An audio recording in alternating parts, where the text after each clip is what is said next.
네, 이제 392번부터 문제를 풀어보도록 하겠습니다. 이제 전기 일반 마지막 10번째 강의입니다. 자, 파형률과 파고율이 모두 1인 파형은 무엇입니까? 이거는 우리가 알고 있죠. 구형파죠. 그쵸? 네, 답은 3번. 393번. 비정연파를 여러 개의 정연파의 합으로 표시하는 방법은, 자, 풀이의 분석이에요. 풀이의 분석이 무슨 말을 하게 되는 겁니까? 비정연파를 분석해보니까 직류분, 그리고 고조파, 그리고 기본파로 나누어져 있더라라고 하는 거죠. 그걸 우리가 수학적으로 풀이의 분석이라고 이야기를 하게 됩니다. 394번. 비사인파의 일반적인 구성이 아닌 것은, 자, 조금 전에 이야기했죠. 고조파, 직류분, 그리고 기본파로 되어 있다고 했죠. 자, 그런데 1번에 삼각파. 이건 아니죠. 395번. 주기적인 구형파 신호의 성분은 어떻게 되는가 물어보고 있습니다. 자, 이제 이 그림, 파형의 그림을 좀 이해할 필요가 있는데, 자, 주기적인 구형파. 이런 파형이 어떻게 만들어졌냐, 이 얘기를 하는 거잖아요. 그렇죠? 어떻게 만들어졌을까요? 자, 원래 이제 사인파여서, 여기 이제 잡음이 들어가는 거죠. 이제 고조파가 유입되게 되면은, 바로 이제 이러한 파형이 될 테고요. 그렇죠? 이런 파형에서 더 고조파가 유입되게 되면은, 또 이제 이러한 파형이 이제 완성되게 되는데, 여기 더 고조파가 유입되게 되면은 이제 이런 구형파가 되는 거죠. 따라서 무수히 많은 주파수의 합성이 바로 구형파다라고 볼 수 있습니다. 답은 3번입니다. 396번.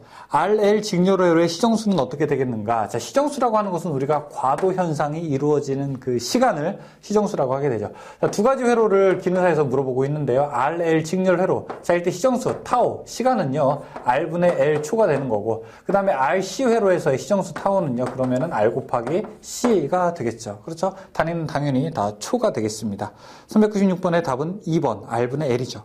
397번. R은 오hm, L은 2헬리인 직렬회로의 시상수라고 하는 거는 시정수를 얘기하는 겁니다. 얼마냐 물어보고 있습니다. 397번에. 자, 지금 R 값이 5고 L 값이 2게 되니까 시정수 타우는 R분의 L, 그 다음에 5분의 2는 0.4. 답은 4번. 398번. RL 직렬 회로에서 R은 25, L은 10헬리인 경우에 시정수는 얼마큼이 되는가 물어보고 있습니다. 자, 398번 보시게 되면은 R은 20, L은 10. 뭐 이거 간단하네요. 그쵸? R분의 L 하게 되니까 20분의 10 하게 되면 얼마? 0.5초가 되겠네요. 399번. 자개 코일의 권수 N은 1000, 코일의 내부 저항으로 내부 저항 R로 전류 I는 10A를 통했을 때의 자속 2 곱하기 10-2승 웨버였다. 자, 이때 이 회로의 시정수가 0.1초라면 저항은 얼마큼이 되는가 물어보고 있습니다. 이게 뭐 여러 가지를 물어보는 것 같아요. 그렇죠? 뭐 L 값도 이야기하고 무슨 뭐 N 값도 이야기하고. 자, 여기서 일단 우리가 시정수를 구하려면 R분의 L을 계산해야 돼요. 그렇죠? 그러니까 L 값을 알아야 돼요. 근데 L 값은 안 알려주고 NI5만 알려줬어요. 뭐라고요? NI5. 뭐라고요? NI5. 그러면 우리가 L 값 알 수 있잖아요. Li는 N5이기 때문에 L은 I분의 N5잖아요. 이거 얘기하는 거였구나. I 값은 10A이고 N 값이 1000회, 그 다음에 자속이 2 곱하기 10의 마이너스 2승일 때 이 L 값은 얼마? 2헬리가 되겠죠. 그럼 이제 L 값 알았다는 얘기예요. 즉 시정수 타우는 R분의 L인데, 자, 문제는 이제 L 값 알았어요. R 값 몰라요. 여기가 근데 초가 0.1초래요. 그러면은 R 값은 얼마입니까? 시정수분의 L. 자, 이거는 0.1분의 2. 그러면 25옴 되겠네요. 답 얼마? 25옴. 고차원적인 문제네요. 400번. 다음과 같은 회로에서 L은 50, R은 20kΩ인 경우에 이 회로의 시정수는 얼마가 되는가 물어보고 있습니다. 자, 400번. 시정수는 R분의 L. R 값이 얼마? 20kΩ. 20 곱하기 10의 3승이죠. L 값은 얼마? 50mH. 50 곱하기 10의 마이너스 3승이죠. 계산하게 되면 2.5 마이크로세컨드. 401번. 그림과 같은 회로에서 스위치 S를 달았을 때 시정수의 값은 얼마큼이 되는가? 여기 R, L. 근데 R은 25, L은 10mH라고 되어 있으니까 시정수 타우는 R분의 L. R은 20, L 값은 10mH, 10 곱하기 10의 마이너스 3승 계산하게 되면요. 5 곱하기 10의 마이너스 4승 이렇게 되겠네요. 답은 2번. 402번. RL 직렬 회로에서 L 값은 30mH, R 값은 15m일 때 이 회로의 시정수는 얼마큼이 되는가? 자, 똑같은 문제, 똑같은 유형, 똑같은 타입 계속 가고 있어요. 자, R분의 L 하게 되면은 R 값은 10, L 값은 30 곱하기 10의 마이너스 3승 계산하면은 이거 3mS 3 곱하기 10 마이너스 3승이라는 얘기죠. 403번. RL 직렬회로에서 시정수의 값이 클수록 과도현상이 소멸되는 시간에 대한 설명으로 과도현상이 길다는 거는 소멸되는 시간 어떻다는 거예요? 길다는 거죠. 그쵸? 403번에 3번. 404번. RL 직렬 회로에서 시정수가 0.03초, 저항이 14.75m일 때 코일의 인덕턴스는 어떻게 되는가 물어보고 있습니다. 자, 404번에서 시정수는 R분의 L이죠. 근데 인덕턴스 L값 물어보고 있어요. 그럼 L은 R에다가 타워 곱하게 되는 거죠. 그러면은 이 L은 R값이 얼마입니까? 지금 14.7 곱하기 시정수는요 0.03 계산하게 되면 441옴이 되죠. 441 미리헬리죠. 그쵸? 자, 405번. RL 직렬회로에서 R은 20, L은 40 미리헬리이다. 이 회로의 시정수는 얼마큼이 되는가? 자, 계속 풉니다. 계속 푸세요, 여러분. 이게 자꾸 습관화 돼야 돼요. R분의 L 되는 겁니다. R은 20분의 L 값은 40 곱하기 10의 마이너스 3승 하게 되면은 2 곱하기 10의 마이너스 3승. 답 2번. 406번. 자, 이건 RC 나왔네요. 그쵸? R은 10kΩ, C는 5마이크로페럿 직렬회로에 110V 직렬압을 인가했을 때 시상수는 얼마인가? 시상수는 근데 전압과는 관계가 없어요. 전압은 몰라도 돼요. 시상수는 어떻게 돼? RC에서 R 곱하기 C 하면 되는 거죠. 지금 R 값이 10kΩ. 하나, 둘, 셋, 넷, 만. 곱하기 C 값은 5 곱하기 10의 마이너스 6승. 계산하게 되면 되죠. 50ms. 407번. RC 직렬회로의 과도현상에 대하여 옳게 설명한 것은 무엇이냐? RC 값이 크면 클수록 RC에 비례하니까 클수록 과도전류 값은 천천히 사라지게 되죠. 답은 4번. 408번. 직렬을 공급하는 RC 직렬회로에서 회로의 시정수 값은 얼마큼이 되는가? R 곱하기 C. 4번. 409번.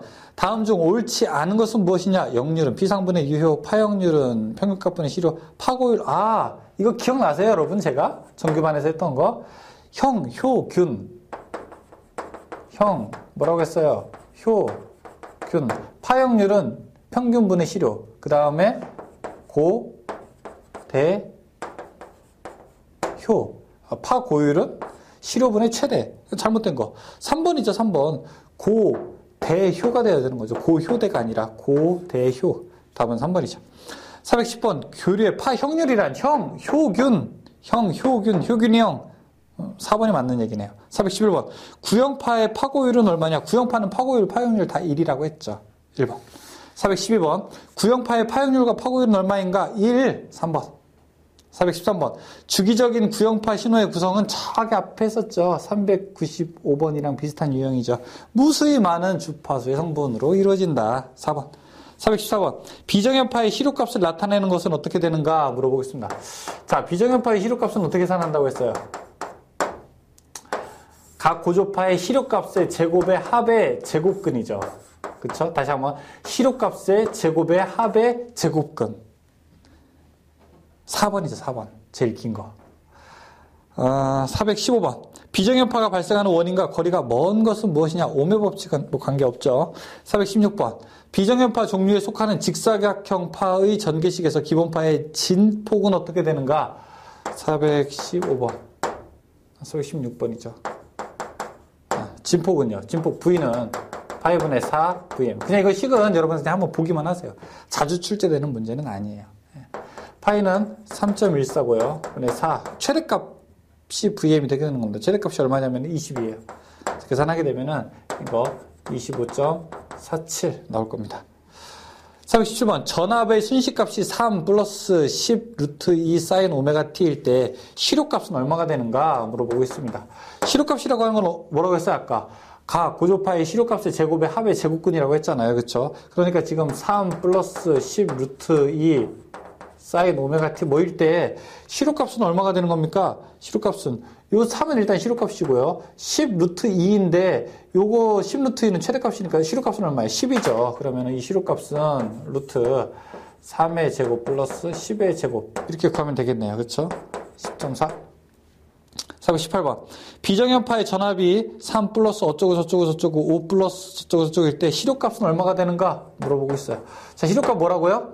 여기서는 루트 3의 제곱 플러스 다음에 10 루트 2는 최대값이니까 10 제곱 플러스 5 루트 2는 최대값이니까 5의 제곱 계산하게 되면 11.57 약 11.6 1번 419번 v는 10 플러스 100 루트 2 사인 어쩌고저쩌고 100 루트 2 사인 어쩌고저쩌고 3오메가 t인 전압을 가할 때 3고조파 전류의 시료값은 얼마가 되는가 물어보겠습니다.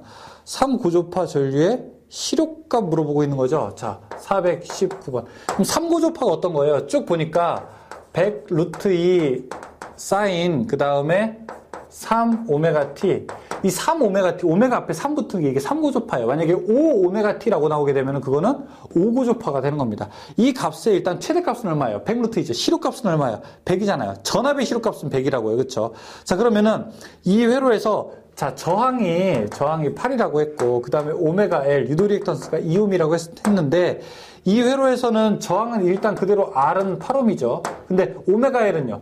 이 주파수에 비례하기 때문에 오메가 L은 얼마예요? 오메가 L은 6옴이 되는 겁니다. 3이 6해서. 그럼 이 회로에서의 임피던스는요? 임피던스는 8, 6은 얼마예요? 10옴이 되죠. 자, 그럼 흐르는 전류 I는 3고존파의 임피던스 분의 3고조파의 전압 계산하게 되면은 지금 임피던스가 10옴이었고 그 다음에 전압은 100이니까 얼마? 10A 흐르게 되겠네요. 답은 10A. 1번. 420번. I는 어쩌고 저쩌고일 때 이 비정연파 전류의 시료값은 약 얼마냐? 라고 물어보고 있습니다. 420번에. 그럼 시료값은 얼마예요? 일단 앞에 뭐가 들어가요? 100이 들어가죠? 100의 제곱 플러스. 다음에 50 루트 2. 이건 얼마입니까? 50이죠. 다음에 20 루트 2 들어가요. 얼마예요? 20이죠. 계산하게 되면 114A. 한번 계산기로 또 꼭 해보세요. 이게 분수 들어가기 때문에 분수 루트 뭐 이렇게 들어가게 되면은 여러분 계산기로 한번 해보셔야 됩니다. 그것도 습관이 들어야 돼요. 계산기도. 자, 421번. 기본파의 40%인 제3고조파와 30%인 5고조파를 포함하는 전압파의 외형률은 얼마냐라고 이야기를 하고 있습니다. 그런데 지금 퍼센트로 얘기하니까 외형률이라고 하는 거 일단 외형률이 뭡니까? 외형률. 찌그러진 율. 기본파의 시료값분의 고조파의 시료값. 을 우리가 외형률이라고 이야기하게 됩니다. 기본파는 얼마예요, 지금? 어떤 기준을 그냥 1이라고 줬을 때 1분의 고조파는 40%랑 30%잖아요. 그렇죠? 그러니까 40% 0.4의 제곱 플러스 30% 0.3의 제곱 하게 되면은 0.5 계산할 수 있습니다. 422번. 기본파의 3%, 그 다음에 4%, 그 다음에 1%를 하는 외형률은 얼마냐라고 이야기하고 있어요. 자, 422번에. 그러면은, 지금 문제가, 기본파, 여기 기본파 중에 고조파잖아요. 그렇죠? 1분의, 그러면 루트. 3%, 3, 4, 1%니까 3의 제곱 플러스 4의 제곱 플러스 1의 제곱 계산하면은 5.1. 답 2번. 423번. 비정연파의 일그러짐의 정도를 표시하는 양으로서 외형률은 기본파분의 고조파. 3번. 424번. 기본파의 전압이 100, 3고조파가 40, 5고조파가 30일 때 이 전압파의 외형률은 얼마냐? 외형률 얼마예요? 기본파가 얼마라고 했어요? 100이죠. 100분의 고조파의 시료값. 루트 씌운 거. 40, 30. 40의 제곱 플러스 30의 제곱. 이게 얼마야? 50이죠? 100분의 50 하게 되면 0.5 되겠네요. 그럼 퍼센트로는 50%. 425번. 기본파의 30%인 3고조파와 기본파의 20%인 5고조파를 포함하는 전압파의 외형률은 얼마가 되는가 물어보고 있습니다. 계속 비슷한 문제죠. 기본파의 30%와 20%라고 이야기하니까 1분의 30% 0.3의 제곱 플러스 20% 0.2의 제곱하게 되면 0.36. 마지막 426번. V는 20 사인 20t 플러스 30 사인 30t이고 전류가 I는 30 사인 20t 플러스 20 사인 30t이면 소비 전력은 얼마큼이 되는가 물어보겠습니다. 자, 426번은 V가 다음은 적어볼게요. 20 사인 20t 플러스 30 사인 30t. 자, 그 다음에 I는 30 사인 20t 플러스 20 사인 30t일 때 소비되는 전력 물어봤어요. 소비되는 전력은 자, 고조파에서는 같은 것끼리, 자, 그러니까 요것끼리 계산하고 그 다음에 요것끼리 계산을 하게 됩니다. 그러면은 P 이거는 최대값이잖아요. 그쵸? 실효값은 얼마예요? 루트 2분의 20 곱하기 요거 루트 2분의 30 곱하기 코사인 위 둘의 위상차 0도죠. 플러스 이렇게. 그 다음에 자 요거 두 개 루트 2분의 30 그 다음에 곱하기 루트 2분의 20 곱하기 코사인 둘의 위상차 0도. 그러면은 2분의 얼마예요? 600이잖아요. 그쵸? 2분의 600. 근데 코사인 0은 1이고. 그러면은, 여러분 계산기로 하세요. 300이고. 이것도 플러스 300. 그러면 답은 600. 답 600W가 되겠네요. 답은 그래서 2번이 되겠습니다. 네. 여기까지 해서 우리가 전기 일반 문제 풀어봤습니다. 제가 좀 계산 문제를 좀 많이 풀기는 했는데, 계산 문제가 어느 정도 되게 되면 전기 일반은 좀 든든하게 우리가 학습을 할 수 있기 때문에 너무 힘들어하지 마시고 계산 문제 하십시오. 한번 해설 보셨다고 해서 여기 있는 문제, 지금 420번까지의 문제가 다 여러분들 한 번에 이해되리라고는 생각지도 않고 그럴 수도 없습니다. 그러니까 여러분 보셨다가 잘 풀리는 문제는 체크하셔가지고 2번 이상 볼 필요가 없는 거고 잘 안 풀리는 문제를 조금 여러분께서 다음에 2번, 3번 보실 때 더 집중해서 보시면 됩니다. 전기 기능사 공부 방법 제가 뭐라고 했죠? 벽에다가 페인트를 칠한다. 우리가 한 번에 페인트 완벽하게 칠하는 경우가 없어요. 한 번 초벌 한 번 하고 그 다음에 또 2번 칠하고 3번 칠하고 점점 그 색깔을 진하게 한다면 어떠한 비바람이 날씨 변화가 있더라도 여러분들이 그 학습한 내용들 그 페인트는 쉽게 벗겨지지 않을 겁니다. 자, 저는 전기일반 여기서 마치고요. 조금 쉬었다가 전기기기 강의에서 뵙도록 하겠습니다. 수고하셨습니다.